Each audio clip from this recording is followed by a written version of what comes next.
gars, je viens d'enregistrer 30 minutes de vidéo. Le micro était pas branché. J'espère que maintenant, il n'y aura aucun problème. J'ai fait un vlog la dernière fois.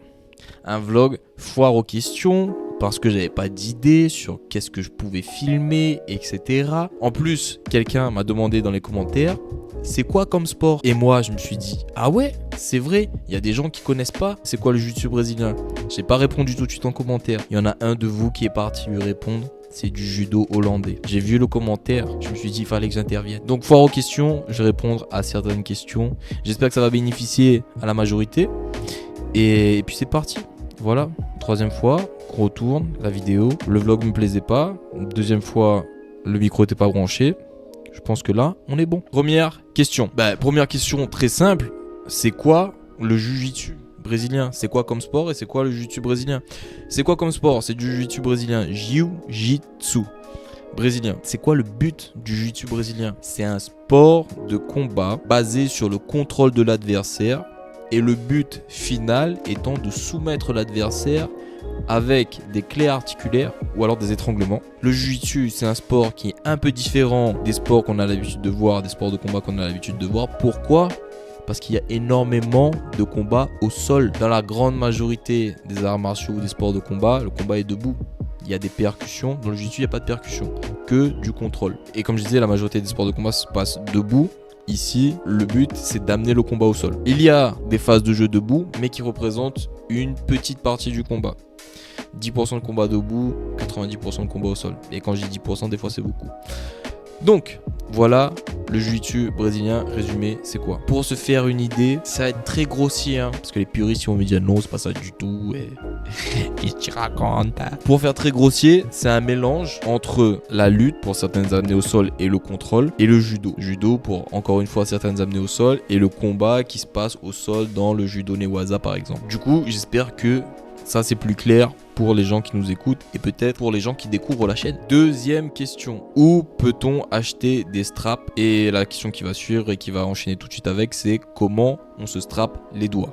Où acheter du tape, du strap pour les doigts? Vous pouvez acheter en pharmacie, vous pouvez acheter sur Amazon, mais le meilleur tape, ça s'achète sur Internet, sur le site de Tape Lab. Petit tips pour ceux qui veulent acheter du tape sur Tape Lab, prenez 2 ou 3 potes, faites une commande groupée, mettez plein de tape dedans et comme ça vous aurez la livraison qui sera gratuite. Donc vous aurez économisé quelques sous sur vos achats de tape. En plus, vous pouvez utiliser mon code qui s'affiche à l'écran pour avoir une réduction supplémentaire sur votre achat de tape. Est-ce que c'est pas cool? Moi je trouve ça cool. Code de réduction, plus commande groupée, prix du tape qui descend. Ensuite, quel montage moi je fais avec mon tape? Très souvent, la majorité du temps, je fais un montage en X, un montage en croix, classique, simple, où je viens chercher le bras de levier le plus long entre la première phalange et la dernière phalange, et je renforce au milieu du X, au milieu de la phalange intermédiaire, avec du tape, juste ça. Dans certains cas où je me blesse et que j'ai très mal au doigt, je fais un montage qui est différent, mais ça va dépendre du type de blessure. Si le doigt est parti vers l'extérieur, si le doigt est parti vers l'intérieur, s'il s'est retourné, s'il s'est trop plié, s'il a craqué, pas craqué, etc. Du coup, le montage de tape que j'utilise le plus souvent, c'est un montage en X. Le tape, je l'utilise pas à chaque session. Attention, j'utilise quand mes doigts commencent à faire mal et quand les entraînements, des fois, ils sont très poussés ou le risque de lésion est élevé. Genre entraînement de compétition, là souvent je vais me strapper les doigts et je me strappe les doigts quand j'ai une blessure aussi. Next question. Alex, je suis pas mal impressionné. Comment tu fais pour faire du sport comme ça, enchaîner les sessions de muscu et de jiu-jitsu, être aussi stock et imposant physiquement, tout en ayant un jiu-jitsu de qualité et en étant aussi marrant et intelligent? C'est faux. Mon téléphone n'est pas allumé. C'est pas un commentaire. Mais, si jamais ça vous intéresse, hein, si jamais vous voulez récupérer plus facilement, et vous voulez devenir plus fort, plus musclé, Prozis, la base.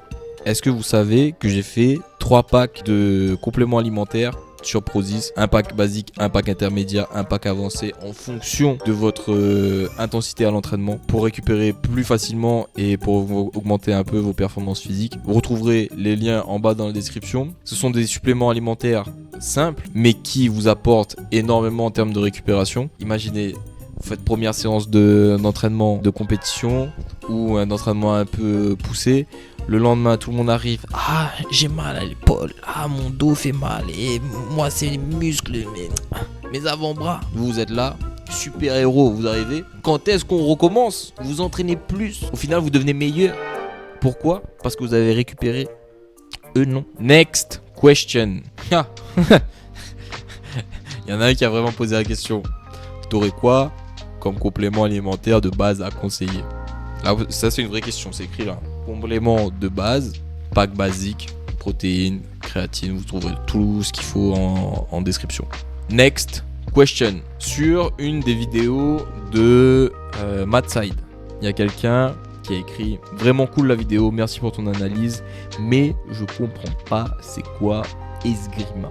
Mermao, esgrima, c'est sûrement un des contrôles les plus forts dans le jiu-jitsu quand on parle de contrôle corps à corps, hein, quand on est collé à l'adversaire, que ce soit dans des demi-gardes, que ce soit dans des positions de passage comme le knee cut, que ce soit des positions de contrôle comme la montée, comme le contrôle latéral.